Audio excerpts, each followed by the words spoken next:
There's a Rolex Submariner in the safe right now, behind the counter, 20 feet from where you're standing. The sales associate knows it's there, you know it's there. You have $9,000 cash in your pocket, and they still won't sell it to you. Not because they can't, not because you can't afford it, but because you haven't earned the right to buy it yet. This happened to me in 2019. I walked into a Rolex boutique in Geneva, where Rolex is made, with the money ready. I asked for a Submariner, the most popular sports model they make. The woman behind the counter smiled politely. "We don't have any available right now, but I can add you to the interest list." I looked at the display case. There was a Submariner, right there, in the window. "What about that one?" "That's the display model." I knew what she meant. That watch wasn't for me. At least, not yet. I left the boutique, confused. This wasn't a luxury problem, this was a permission problem. Rolex doesn't have a supply shortage, they have a you problem. And by the end of this video, you'll understand exactly why the watch you want is sitting 20 feet away and why you're not allowed to buy it. Because this isn't about watches, it's about how the most desirable objects in the world are designed to stay out of reach, even when you have the money to reach them. Let me show you how this actually works. You walk into an authorized Rolex dealer. Could be in New York, London, Dubai, Tokyo, doesn't matter. You tell them you want a Daytona, or a Submariner, or a GMT Master 2. The sports models, the ones people actually want. The sales associate checks the computer, smiles, and says, "We don't have any in stock right now, but I can put you on the list." The list. Here's what they don't tell you. There is no list. Or rather, there's no official queue, no first-come, first-served system, no transparency whatsoever. It's entirely at the dealer's discretion who gets the watch and when. And the dealer is watching everything. Have you bought from them before? Did you buy a Datejust first? A two-tone model nobody wants? Maybe a lady's watch for your wife? Have you built a relationship? Because if you walk in, first time, and ask for a Daytona, even if you have $30,000 cash, you're not getting it. You haven't proven you're a client. Here's the thing about Rolex production. They make about 1 million watches a year. Sounds like a lot, right? But only 30 to 35% are the watches people actually want. Daytona, Submariner, GMT Master, Explorer. That's maybe 300,000 to 350,000 sports models. The rest? Datejusts, two-tone models, ladies' watches. Watches that sit in display cases for months because nobody wants them. Now think about demand. How many people want those 350,000 sports watches? Tens of millions worldwide. Let's say 5 million people want a Rolex sports model right now. Do the math, that's a 7% supply rate. And it's worse than that, because it's not random, it's not a lottery. The dealer decides who gets what. So here's what happens. An authorized dealer gets an allocation. Let's say they receive 10 Submariners this quarter. They have 500 people on the list. They could sell all 10 today, but they don't.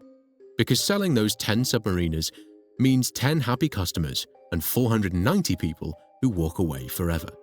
Instead, they use those 10 watches as leverage. "I can get you a Submariner," they say, "but first, would you be interested in this beautiful Datejust?" Translation, buy what I need to sell, and maybe I'll sell you what you want. It's a game, and if you don't know how to play, you lose. I tried playing. After Geneva, I went back to New York. I walked into a Rolex authorized dealer in Midtown Manhattan. I bought a Datejust, $7,500. A watch I didn't want. A watch nobody wants. I wore it. I came back 3 months later. Any Submariners available? Not yet, but you're on the list. 6 months later, I tried again. Still nothing. But we'll call you when something comes in. They never called. I spent $7,500 on a watch I didn't want, and I still didn't get the watch I did want. So I started asking people who actually own Rolex sports models, "How did you get yours?" And that's when I realized there are two systems, the one they tell you about and the one that actually works. Here's how people really get Rolex sports watches. Some people don't wait at all. If you're a celebrity, a professional athlete, someone Rolex actually wants wearing their watch, you don't use the waitlist. The authorized dealer finds a watch for you, because having you wear it is worth more than selling it to someone else. Or you can spend your way in, not $7,500 on a date just. I'm talking $50,000, $100,000, $200,000 on multiple watches over years. You become what they call a VIP client. And then, suddenly, submariners appear. Not because they're more supply, but because you've proven you're worth keeping happy. Or, and this is the easiest way, you know someone. I met a guy in London who got a Daytona within 3 months. I asked him how. My father-in-law has been buying from this dealer for 20 years. That's it. Connection. The dealer wanted to keep the father-in-law happy, so the son-in-law got the watch. And if none of that works, there's always the grey market. After 18 months of trying, after buying a date just I didn't want, after being told you're on the list over and over, I gave up on authorised dealers. I went to a grey market dealer in London. For those who don't know, the grey market is where watches get sold outside the official Rolex network. Not fake watches, real Rolex watches, but bought from people who got them from authorised dealers and are now reselling them at a markup. I found the exact Submariner I wanted. The price? $14,500. The watch retails for $9,000 at an authorised dealer. I was about to pay $5,500 premium just to skip the line. And you know what the dealer told me? You're getting a good deal. Daytonas are going for $35,000 right now. They retail for $15,000. People are paying more than double just to avoid the waitlist. And here's the part that made me realise how deep this goes. Where do grey market dealers get their watches? From authorised dealers. Some dealers sell a portion of their allocation directly to grey market buyers under the table, or they sell to clients they know will flip the watch immediately. So Rolex sells the watch to the authorised dealer for, let's say, $5,000. The authorised dealer sells it to a grey market dealer for $10,000. The grey market dealer sells it to me for $14,500. And I, the person who actually wants to wear the watch, pay $14,500 for a $9,000 watch. Everyone profits except me. But here's what bothered me most. I bought it anyway. Not because I'm stupid, but because the system worked on me. Rolex made me wait, made me jump through hoops, made me feel like I wasn't worthy. And when I finally held that Submariner in my hand, even though I paid 60% over retail, it felt earned. That's the psychology. They didn't sell me a watch, they sold me the feeling of winning. So why does Rolex do this? Why make it so hard when they could just produce more watches? Here's the thing, scarcity isn't a bug, it's the feature. It's not a problem they're trying to solve, it is the business model. Let me show you what happens when a luxury brand doesn't control supply. In the early 2000s, Gucci bags were everywhere. Real ones, fake ones, you couldn't tell the difference on the street. Logo belts, monogram bags, everywhere. And what happened? The people who could afford real Gucci stopped buying it. Not because the quality dropped, but because the signal dropped.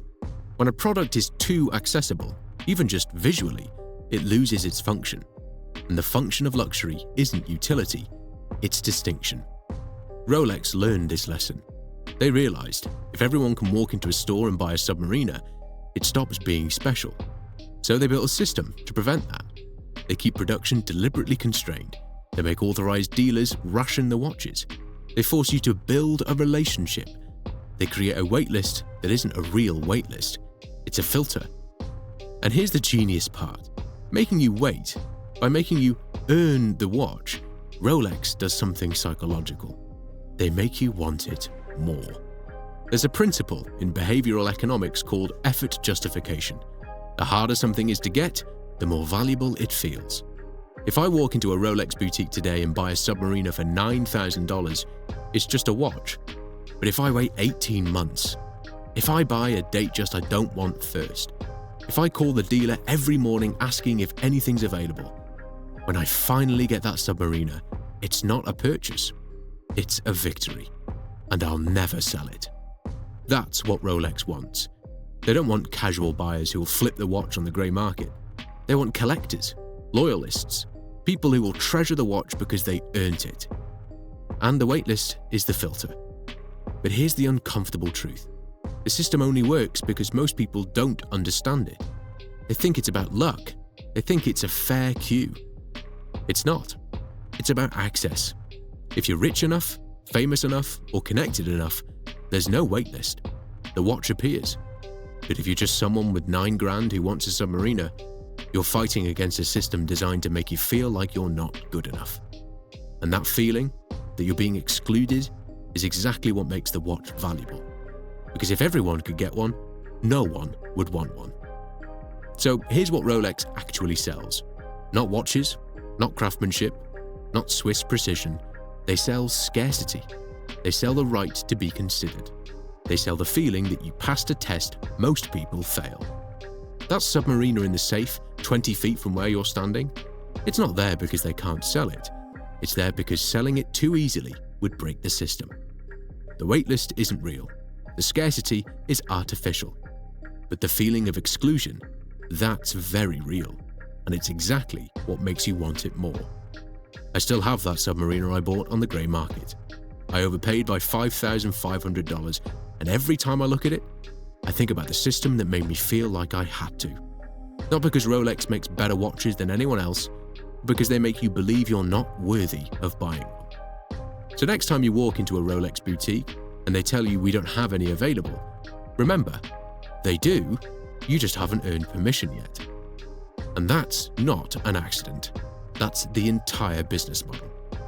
If this has changed your view of luxury, there's more. Subscribe to see what comes next.